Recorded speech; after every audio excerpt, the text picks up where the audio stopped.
trad fugue. I don't know if that's a big deal. We could do it. Well, why don't we do that? What is this trad fugue? Because you have an idea of that. Oh yeah. But personally, I love that tune. That one. Let's do it. And I know it. Yeah, and Martin having it. You know it as well. That one, I think. Yeah. Never So- played it, never learned it. Yeah, but I think it might be a good one. Yeah, okay, let's do that. So we're going to work on a piece that Norella's brought. What do you call it? Kind of channels. Kind of Shadows. And we touched on it before with Martin and it was great, but now we're going to really explore it. Yeah, it was after I went to see Hila Oleona playing with Steve Cooney in once, I think 2 years ago, in the Mermaid Art Center in Brighton. So usually that's what happens, you know, after a good gig, a gig that feeds you well, that feeds me well anyway, I go back home and just get very excited. So after that story where this tune came.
Martin Turish.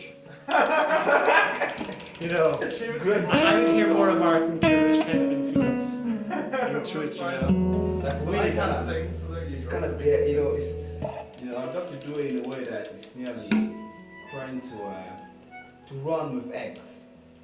Right. You know, you have eggs in your hands, trying to run without breaking them. You know, I don't know if that makes any sense. Fefe Nefe. Oh, Fefe Nefe.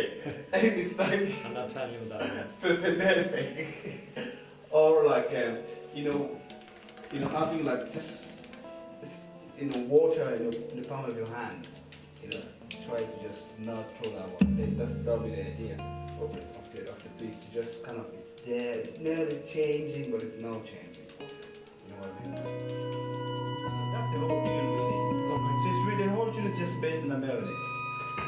Lovely. And then the chorus. Ah man, yeah, this kind of stuff. We did a couple of times. So,